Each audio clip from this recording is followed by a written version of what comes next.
అయిన ఈ కషాయాలను తాగండి. మీ అందరికీ ఒక్కరిని వదలకుండా మొత్తం ఇక్కడ వచ్చిన వాళ్ళందరూ కషాయాలు తాగండి. ప్రసాద్ గారు తమాషాగా చెప్తుంటారు, కషాయాలు ఎన్ని రోజులు తాగాలి అని అడుగుతారు. కాఫీ తాగడం అంటే ఎవరు ఏమీ అడగరు, ఎన్ని రోజులు తాగుతూనే ఉంటుంటారు మీరు అని. కాఫీలు తాగుతూనే ఉంటారు. ఎవరైనా అడుగుతారా కాఫీ ఎన్ని రోజులు తాగాలి అని? నాన్ స్టాప్ లైఫ్ లాంగ్ తాగుతున్నారు. మేమేం చెప్తున్నాం, మీ కషాయాల్ని లైఫ్ లాంగ్ తాగద్దండి. ఒక్కొక్క కషాయాన్ని ఒక్కొక్క వారం మార్చి మార్చి తాగండి. ఒకే కషాయాన్ని తాగకండి. 40-50 కషాయాల్ని ఐడెంటిఫై చేశాము, పుస్తకంలో అమర్చాము. కొన్ని రోగాల్ని బాగు చేసుకోవాలంటే కొన్ని కషాయాల్ని ఎక్కువగా వాడండి అని లిస్ట్ ఇచ్చాము. ఆ చిన్న పుస్తకం ఉంది, ఆరోగ్యశ్రీ అని.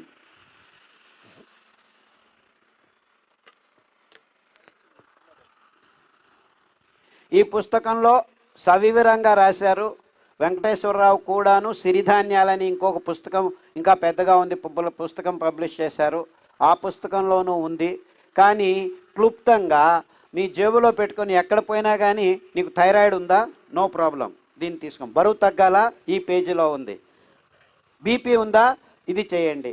అలా 40 రోగాల్ని పట్టించేశారు ఈ చిన్న పుస్తకంలో. ఏ కషాయాలు తాగాలి, ఏ ఆహారం తినాలి, ఎలా తినాలి, కట్టెగాను నూనెలు వాడాలి, ఇలా అన్ని విషయాల్ని సంక్షిప్తంగా క్లుప్తంగా ఈ పుస్తకంలో ఉంది, సవివరంగా ఈ పుస్తకంలో ఉంది. ఈ పుస్తకాలు 2 పీడిఎఫ్లో మీకు ఫ్రీగా అవైలబుల్ ఆన్ ద నెట్. ఎవరైనా గూగుల్లో డౌన్లోడ్ చేసుకోవచ్చు.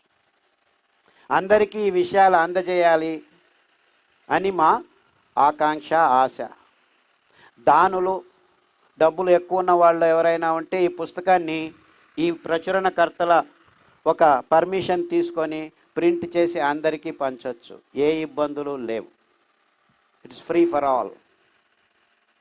అన్ని విషయాలు ఇంక్లూడింగ్ 14 క్యాన్సర్స్, 14 రకాలైన క్యాన్సర్ ఒకటే నియంగా అయితే, అది ఏ అంగంలో వస్తే దాని పేర్లు పెట్టుకుంటున్నాం. మీరు ఈ పుస్తకంలో 14 రకాల క్యాన్సర్లు ఉన్నాయి, పట్టించేసాము. స్తన cancer, bone cancer, blood cancer, ఇంకా ఇలా పీసీఓడి, గర్భాశయం క్యాన్సర్ అన్నీ పట్టించేసాము. ఆహారం ఏం తినాలి, కషాయాలు ఏం తాగాలి అన్నీ సవివరంగా రాశాము. కషాయాలు ఎలా తయారు చేసుకోవాలి క్లుప్తంగా మళ్ళీ ఒకసారి చెప్తాను. కషాయం అంటే ఈ ఆయుర్వేద పండితులు చెప్పినట్టు 1 లీటర్ని బాగా మరిగించి మరిగించి మరిగించి మరిగించి మరిగించి 1/4 లీటర్కి తీసుకొని ఘాటుగా ఉంటుంది, ఎవరు తాగలేరు, ముక్కు మూసుకొని అలాంటిది ఏం లేదు ఇక్కడ. 4-5 ఆకులు లేకపోతే అరపిడి ఆకుల్ని మీరు బాగా మరుగుతున్న నీళ్ళల్లో కడిగి వేయండి. 3 నిమిషాలు స్టవ్ ఆఫ్ చేయండి, మూత పెట్టండి. 2 నిమిషాల తర్వాత వడపోసుకోండి. వెంటనే తాగకండి, వేడి వేడిగా తాగకండి. కొద్దిగా చల్లగా అవుతుంటే గోరువెచ్చగా ఉన్నప్పుడు అలాగే కాఫీ లాగానే సిప్ సిప్ చేయండి. కాఫీనే తాగుతున్నాం అనుకోండి కొన్ని రోజులు, నిజంగా కానుగాకు, చమురాకు, తిప్పతిగా ఆకు మీరు కషాయాలు తాగితే కాఫీ తాగటం వదిలిపెట్టేయచ్చు, సారాయి తాగటం వదిలిపెట్టేయచ్చు, డ్రగ్స్ తీసుకోవటం వదిలిపెట్టేయచ్చు. ఈ చటాల నుంచి దూరం కావాలంటే ఈ 3 కషాయాలని వాడుతూ అండు కొర్రలు 3 రోజులు తింటూ మిగిలిన ధాన్యం ఒక్కొక్క రోజు తింటే ఆల్మోస్ట్ అన్ని రకాల చటాల నుంచి మీరు దూరం కావచ్చు. చాలామంది బాగా చూసుకున్నారు, దూరం అవుతున్నారు దుశ్చట. సిగరెట్ తాగడం, తంబాకు నోట్లో పెట్టుకోవటం, ఇలాంటి దుశ్చటాల నుంచి మీరు దూరం కావచ్చు. చాలా ఈజీగా దూరం కావచ్చు. 6 వారాల నుంచి 6 నెలల్లో ప్రయత్నం చేసిన వాళ్ళందరూ బాగవుతున్నారు. Hundreds and hundreds. చాలా సింపుల్గా ఉంది విషయం, వెరీ సింపుల్. అర్థమవుతుందా నేను చెప్పేది? కానీ తమాషా ఏమిటంటే చాలామందికి అనుమానాలు. ఇంత భయంకరమైన ఎస్ఎల్ఈ ల్యూపస్ బాగవుతుందా, దీనికి మందే లేదు. ప్రయత్నం చేయండి, 6 వారాల్లో తేడా తెలుస్తుంది. 6 నెలల నుంచి సంవత్సరం లోపల మీ రోగం ప్రమాణం మీద ఆధారపడి మీ దేహంలో ప్రవృత్తి మీద కొందరికి తొందరగా బాగవుతుంది, కొందరికి నిదానంగా బాగవుతుంది. కానీ 2 సంవత్సరాల్లోపు ఆల్మోస్ట్ అన్ని రోగాలు మీ దేహం నుంచి దూరం అవుతాయి. ఇందులో ఏ ఇబ్బంది లేదు. మీరు చేయాల్సిందింతే, మీరు చేయాల్సిందింతే.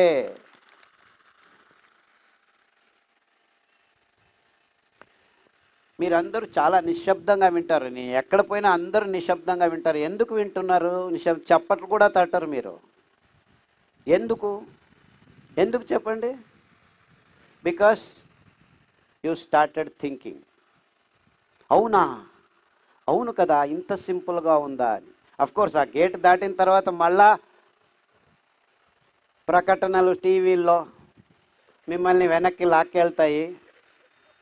ఆ లాక్కెళ్ళకూడదనే మేము మళ్ళా మిమ్మల్ని హెచ్చరిస్తూ ఉంటాం అన్నమాట. కానీ నిజమైన మాధ్యమాలు, పత్రికలు ఈ విషయాన్ని గురించి చర్చించేదానికి ఇంకా ముందుకు రావట్లేదు. అక్కడో ఇక్కడో ఎక్కడో రైతు నేస్తం, సాక్షి లాంటి వాళ్ళు ప్రకటనలు, ప్రచారం చేస్తున్నారు. అర్థమవుతుందా ఈ విషయాలన్నీ? ఎందుకంటే ఇవి మన జీవితాలకు సంబంధించిన విషయాలు. మనం ప్రతిరోజు కష్టపడుతున్నాం, ఈ రోగాలతో సతమతం అవుతున్నాం, దిక్కు తెలియక, దారి తెలియక. ఈ విధంగా ఎన్నో రోజులు నేను బాధపడ్డాను. ఎందుకు ఇన్ని రోగాలు మనుషుల్ని కాడిస్తున్నాయి, వేధిస్తున్నాయి? 1987, దాదాపుగా 40 సంవత్సరాలు అవుతుంది.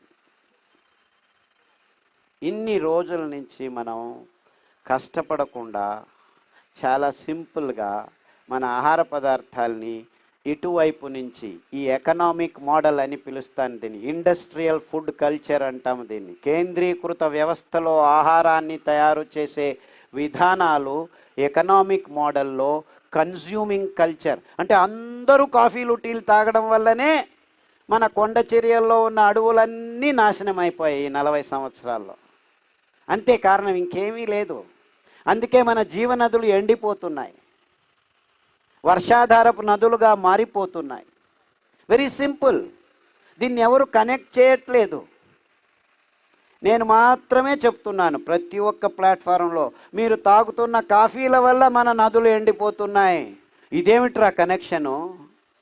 మీరు తాగుతున్న పాల వల్ల మీ మూతి మీద మీసాలు వస్తున్నాయి. ఇదేమిట్రా కనెక్షను? అక్కడే ఉంది కనెక్షను. అంటే మన ఆరోగ్యాల్ని, మన పర్యావరణాన్ని ఒకే రాయితో మనం సరిచేసుకోవచ్చు. ఒక్క రాయికి 2 పిట్టలు అన్నట్టు, యాక్చువల్లీ 2 పిట్టలు కాదు, 10 పిట్టలు దొరుకుతాయి ఒక్క రాయితో.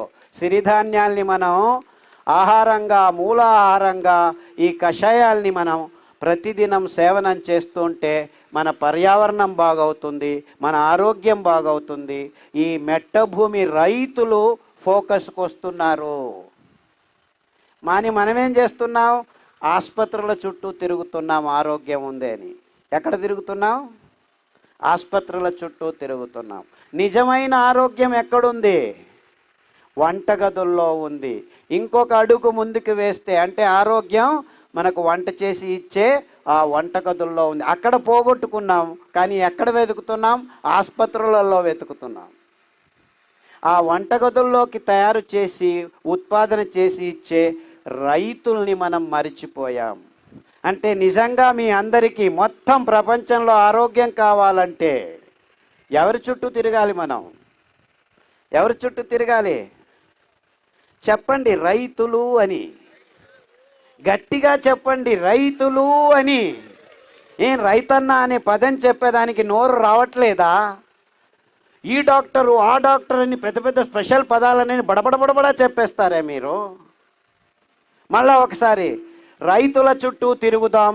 మన ఆరోగ్యాన్ని కాపాడే ఆ మట్టెబేములు రైతులు పెంచే నువ్వులు, కుసుమలు, వెర్రి నువ్వులు, ఉలవలు, అలసందలు, కొర్రలు, అండు కొర్రలు, సామెలు, ఊదులు, ఇంకా అనేక రకాలైన వైవిధ్యమైన కషాయాల ఆకులను పెంచిచ్చే అద్భుతమైన సేంద్రియ పదార్థాలను పెంచే రైతుల చేతుల్లో మన ఆరోగ్యం ఉంది అని వాళ్ళని మనం ప్రోత్సహిస్తే మన గ్రామాలు అవంతకవే ఉద్ధారం అవుతాయి. ఏ ఒక్కరు అనుదానాలు ఇవ్వాల్సిన అవసరం లేదు. రైతే నిజమైన రాజు. ఎందుకంటే వాళ్ళు పెంచిస్తేనే అద్భుతమైన ఆహారాల్ని తింటేనే మనకు ఆరోగ్యం వస్తుంది. అంటే ప్రతి ఒక్కరూ ఈ భూమి మీద సుఖంగా ఉండాలనుకుంటే మనం తిరగాల్సింది రైతుల చుట్టూ తప్పితే ఇంకెక్కడా కాదు అని గట్టిగా నమ్మిన వాళ్ళల్లో మొదటి వాణ్ణి నేను.